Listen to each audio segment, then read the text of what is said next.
Hello dear students, welcome back to my channel physics SPC. Rotational motion का एक question from a disc of radius R in mass M, a circular hole of diameter capital R whose rim passes through the center is cut. What is the moment of inertia of the remaining part of the disc about a perpendicular axis passing through the center? तो सबसे पहले इसका एक diagram बनाते हैं। एक circular disc लेते हैं। देखो, एक मैंने ये सर्कुलर डिस्क ले ली जिसका ये सेंटर है। अब इस पूरी डिस्क का जो रेडियस है वो कैपिटल आर है। ये पूरी जो रेडियस है ये कैपिटल आर दे रखी है, ये वाली। ठीक है। और मास पूरी डिस्क का है बिना काटे। अभी कोई काटा नहीं है तब इसका मास एम है। काट देंगे तब उसका मास एम नहीं होगा। ठीक है। अब एक सर्कुलर होल जिसका डायमीटर कितना हो आर, एक जो होल है ना उसकी जो रिम है, सरकमफ्रेंस है, passes through the centre is cut. ठीक है। तो देखो, एक होल यहां से ऐसे काट के निकाला गया है बेटा। थोड़ा सा अच्छा बन जाए, बहुत बढ़िया बना है। ये एक ऐसे होल काट दिया बेटा।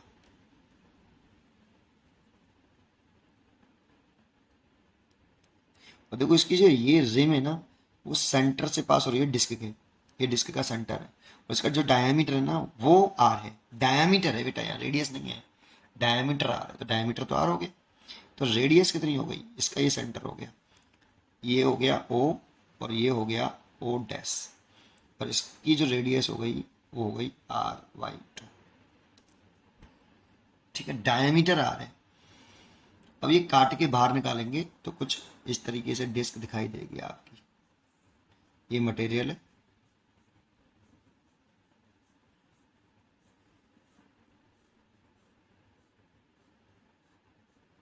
ये डिस्क का मटेरियल।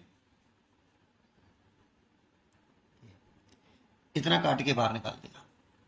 फिर पूछा क्या है, what is the moment of inertia of the remaining part. तो रिमेनिंग पार्ट ये हो गया जब काट के बाहर निकाल देंगे तो उसको।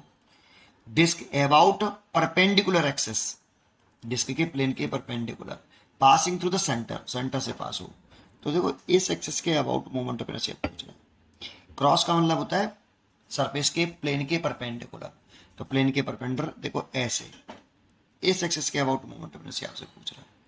इसके परपेंडिकुलर डिस्क का प्लेन ये हो गया जो प्लेन ऑफ पेपर है, और उसके परपेंडिकुलर ये एक्सेस है जो मैं पेन से बनाई है। इस एक्सेस के अबाउट मोमेंट ऑफ इनर्शिया आपसे पूछा है काटने के बाद। तो मान लो इस एक्सेस के अबाउट मोमेंट ऑफ इनर्शिया कितना है, आई है। तो ये आई कैसे निकालें वो जरा देखते हैं। तो देखो, सबसे पहले एक काम करिए, दोबारा से इसको डिस्क को पूरा बनाइए काटने से पहले वाली कंडीशन। ये डिस्क मैंने पूरी की पूरी ऐसे बना ली जिसकी ये रेडियस कैपिटल आर है, और ये पूरा डिस्क है पूरी, अभी काटी नहीं है बिल्कुल भी, इसमें से कोई होल नहीं निकाला है ऐसे। अब इस डिस्क का मास मेरे को कैपिटल एम दे रखा है, काटने से पहले ही कैपिटल एम मास दे रखा था बेटा, और रेडियस आप दे रखी थी। ये काटने से पहले पूरी डिस्क है। अब इसमें से एक डिस्क काट दी है, ये ओ है। ठीक है। और एक डिस्क इसमें से काट के बाहर निकाल दी जिसका डायमीटर आर है but radius R by two है। ये डिस्क काट के निकाल दी। जब काट के निकाल देंगे होगी तो पहले डिस्क की, जब काट के निकाल देंगे तब होल हो जाएगा, बाद में खाली हो जाएगा। ये काट के बाहर निकाल दी। ये पॉइंट ओ है आपका, ये तो पॉइंट ओ है। देखो पॉइंट ओ कहाँ पे लाई कर रहा है, ये रहा। तो देखो, इसके अबाउट मोमेंट ऑफ इनर्शिया निकालो डिस्क का, इसका आई वन, सेंटर से पास होने वाली और डिस्क के प्लेन के परपेंडिकुलर, ये आई वन निकाल लो। ऐसे ही इसके अबाउट, क्योंकि ये पॉइंट ओ के अबाउट ही पूछ रहा है, तो इस डिस्क का भी पॉइंट ओ के अबाउट, इसी वाले पॉइंट के अबाउट ध्यान रखना। इसके अबाउट पूछ रहा है तो इसी के अबाउट। तो ये देखो, इस डिस्क के लिए ये सरकमफ्रेंस पर रिम पर लाई कर रहा है, इसके अबाउट आपको मूवमेंट ऑफ इनर्शिया निकालना है और प्लेन के परपेंडिकुलर निकालना है ऐसे, आई टू, है ना। और इसके मोमेंट ऑफ इनर्शिया में से इसका मोमेंट ऑफ इनर्शिया घटा देना है। जब इसमें से इसे घटा दोगे तो ये रिमेनिंग डिस्क का निकल आएगा। ठीक है, तो I is equal to remaining disc का मोमेंट ऑफ इनर्शिया हो गया I1 माइनस I2। अब मेरे को I1 निकालना है और I2 निकालना है। तो I1 निकालना तो बहुत आसान है, 1/2 डिस्क का मोमेंट ऑफ इनर्शिया प्लेन के परपेंडिकुलर सेंटर से पास होने वाले एक्सिस के अबाउट मोमेंट ऑफ इनर्शिया जो होता है वो हाफ एम आर स्क्वायर होता है। अब इसका मास भी मेरे को मालूम है एम कैपिटल, और रेडियस भी मालूम है मेरे को आर स्क्वायर। तो I1 तो निकल आया खत्म। I2 निकालने के लिए इसका मास नहीं है मेरे पास बेटा, M2 लेट कर लिया, लेट कर लिया है ही नहीं। तो ये मास कैसे निकालें, इसकी रेडियस तो मेरे को पता है, इसकी रेडियस मेरे को R/2 पता है। तो देखो मैं पहले इस एक्सिस के अबाउट मोमेंट ऑफ निकालूंगा सेंटर ऑफ मास से, ऐसे। ये सेंटर ऑफ मास हो गया इसका, ये सेंटर भी कह सकते हो। इस एक्सिस के अबाउट मोमेंट ऑफ निकालूंगा प्लेन के परपेंडिकुलर, लेकिन निकालना है इस एक्सिस के अबाउट, I2 तो इसके अबाउट निकालना है मेरे को। तो मैं पैरेलल एक्सिस थ्योरम लगा लूंगा, देखो ऐसे ऐसे, ये पैरेलल एक्सिस थ्योरम लग जाएगी बेटा, है ना। पैरेलल एक्सिस थ्योरम में सेंटर ऑफ मास का कंसेप्ट होता है। तो एक एक्सिस सेंटर ऑफ मास से पास होनी चाहिए, देखो ये वाली एक्सिस सेंटर ऑफ मास से पास हो रही है, इसलिए इसका ICM लिख लेता हूँ, है ना। इसी का मेरे को याद होता है, इसका याद नहीं होता। तो पहले इसका निकालूं, इसका निकाल के पैरेलल एक्सिस थ्योरम लगा दूं, दोनों एक्सिस पैरेलल है और ये परपेंडिकुलर सेपरेशन हो गई इसकी। लेकिन पैरेलल एक्सिस थ्योरम में एक एक्सिस सेंटर ऑफ मास से पास होनी चाहिए, दोनों एक्सिस पैरेलल होने चाहिए, है ना। बस इतना कंसेप्ट होता है। और जो सेपरेशन लेते हैं ये परपेंडिकुलर सेपरेशन लेते हैं, डी, ठीक है। अब इसका मास तो पता ही नहीं सर, ICM कैसे निकालोगे। तो ICM देखो, ये डिस्क का सेंटर है, ये भी डिस्क का सेंटर था, तो डिस्क के सेंटर से पास होता है ये होता है प्लेन के परपेंडिकुलर। तो यही लगाएं, तो 1/2 M2, और इसकी रेडियस कितनी है R, मतलब लिखना इसकी रेडियस R/2 है बेटा, डायमीटर R था तो R/2 का होल स्क्वायर। बट M2 तो नहीं मालूम है, M2 तो लेट किया, तो वो कैसे निकालें, तो जरा समझो। देखो 3 तरह की मास डेंसिटियाँ होती हैं, लीनियर मास डेंसिटी, अगर मास डिस्ट्रीब्यूट हो रहा हो लेंथ में तो लीनियर मास डेंसिटी लगाएंगे। जैसे वायर में मास डिस्ट्रीब्यूट होता है लेंथ में तो लीनियर मास डेंसिटी यूज करते हैं, मास पर यूनिट लेंथ। और डिस्क में जो मास डिस्ट्रीब्यूट होता है वो एरिया में डिस्ट्रीब्यूट होता है, इसलिए इसमें सरफेस मास डेंसिटी आएगी मास पर यूनिट एरिया। ये जो होता है इसका लेट कर लेते हैं कि इसका सिग्मा है। सिग्मा क्या चीज है, सिग्मा आपकी मास पर यूनिट एरिया है, कितने एरिया में मास, 1 मीटर स्क्वायर एरिया में मास है सिग्मा। तो अगर मैं ये निकालना चाहूँ, इस डिस्क का ही निकालना चाहूँ, तो sigma is equal to mass पर यूनिट लेंथ, मास पर unit area, sorry mass upon area. तो sigma is equal to mass तो इसका कैपिटल है में डिस्क का, और एरिया निकालूं तो एरिया इसका पूरे का रेडियस R है, सर पाई R स्क्वायर हो गया, तो पाई R स्क्वायर। तो सिग्मा इतना आ गया किलोग्राम पर मीटर स्क्वायर।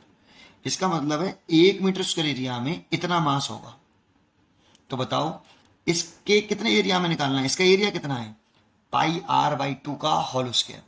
तो मैं इसका मास निकालना चाहूं M2 is equal to sigma into pi R2 का स्क्वायर। मैंने ये क्या किया भाई, ये कितने एरिया में मास है, 1 मीटर स्क्वायर एरिया में मास सिग्मा, तो पाई R2 एरिया, पाई R2 का स्क्वायर एरिया में कितना मास, एरिया जो मास डिस्ट्रीब्यूट है वो एरिया में है बेटा।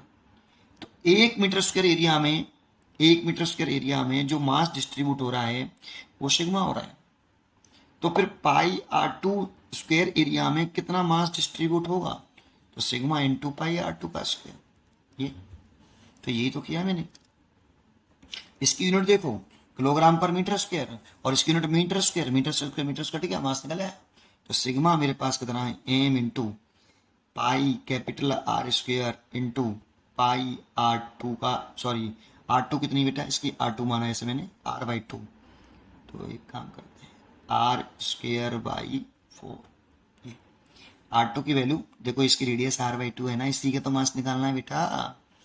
नहीं आया, गुस्सा नहीं हो रहा ठीक है, चलो पाई R स्क्वायर से पाई R स्क्वायर कट गया, तो कितना आया M/4, ठीक है भाई।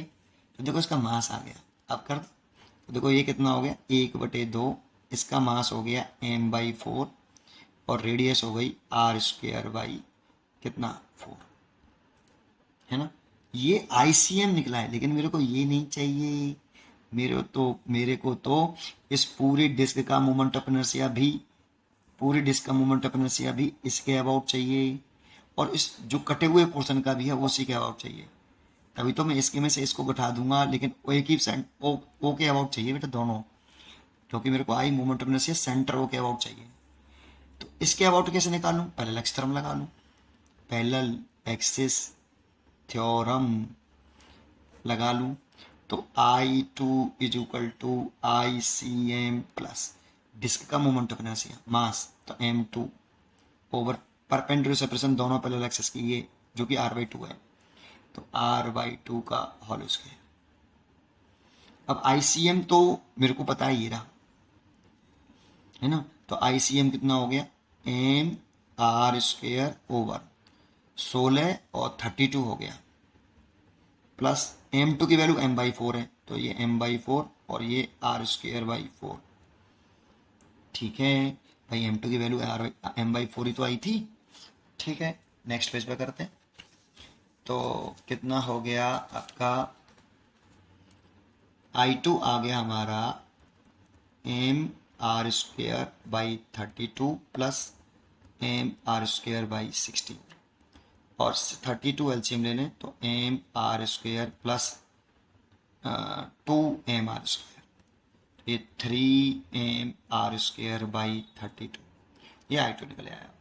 अब ये वैल्यू पुट कर दीजिए फ्रॉम इक्वेशन फर्स्ट में, वही आंसर हो गया। निकालना तो हमें ये है ना, I निकालना है बेटा, तो इसके में से इसका घटा देंगे निकले आएगा, लेकिन O के अबाउट निकालना दोनों डिस्क का। ठीक है, ये ध्यान रखना होता है क्योंकि O के अबाउट ही चाहिए हमें। ठीक है, तो I equal to I1 minus I2। I1 कितना है बेटा, half M/R², half M/R² minus 3M/R² divide by 32। तो यहाँ से 32 एलसीएम तो 16M/R² माइनस 3M/R², तो ये आ गया 13M/R² ओवर 32। ये देखो आई निकल आया। उम्मीद करता हूँ कि आपको ये जरूर समझ में आया होगा, और वीडियो देखने के लिए धन्यवाद। पढ़ते रहिए और खुश रहिए। इसका जो आंसर है वो है सी। मिलते हैं नेक्स्ट वीडियो में एक अच्छे क्वेश्चन के साथ।